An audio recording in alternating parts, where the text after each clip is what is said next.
late at night and all of a sudden you see someone with a gun, like, what are you supposed to do? Well, if people were just carrying around guns, then they would feel more protected and it's probably better for them. And gun control is a really big issue in the US, so it's important for us to understand why we need more gun regulation.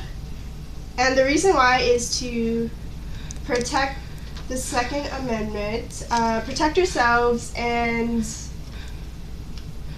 gun ownership actually prevents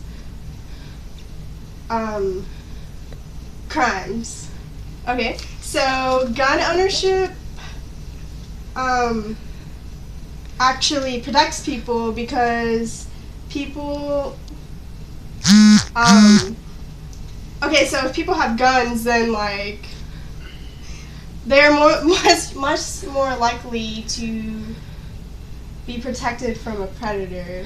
So, and the National Rifle Association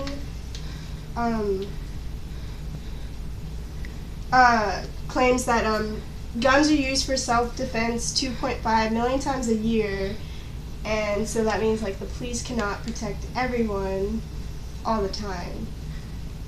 And a survey that was emitted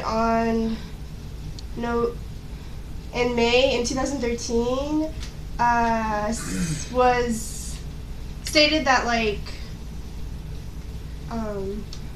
48% of the convicted felons actually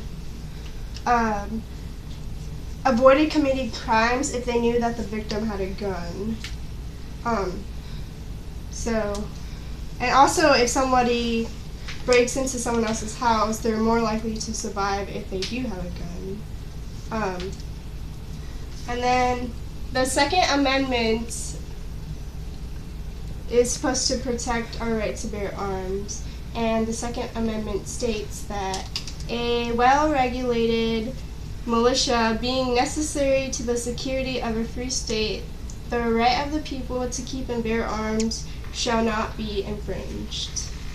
So that means that the right to bear arms is it's a right that's older than America itself. So people should not have the right to take it away from us. And Hillary Clinton states that she wants to take away guns from like the mentally ill and like other violent criminals, but she needs to realize that even if that happens, people are still going to find a way to get a gun.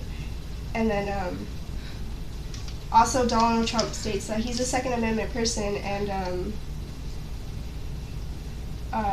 he believes that if people have guns, then it's going to help them in like mass shootings and stuff.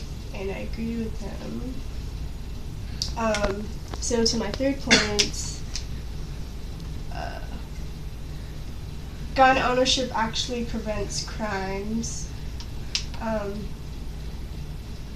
Okay, so a November 26, 2000 study found that between 1980 and 2009, assault weapon bans did not significantly affect the murder rates, and states with restrictions on the carrying of concealed weapons had higher gun-related murders. And Hillary Clinton stated that as president, she would take on the gun lobby and fight for common sense reforms to keep guns away from terrorists, domestic abusers, and other violent criminals, including comprehensive background checks and closing loopholes that allow guns to fall into the wrong hands. But so to encounter that, Donald Trump said it's often argued that the America murder rate is high because guns are more available here in other countries. Democrats want to confiscate all guns, which is a dumb idea because only law-abiding citizens would turn in their guns, and then the bad guys would be left only to be armed. Okay, so in conclusion, we need less gun control laws to protect ourselves, keep the Second Amendment alive, and prevent crimes. And we wouldn't have to walk at night in fear if we all had guns for self-defense. And having a gun will not help all the time, but being defenseless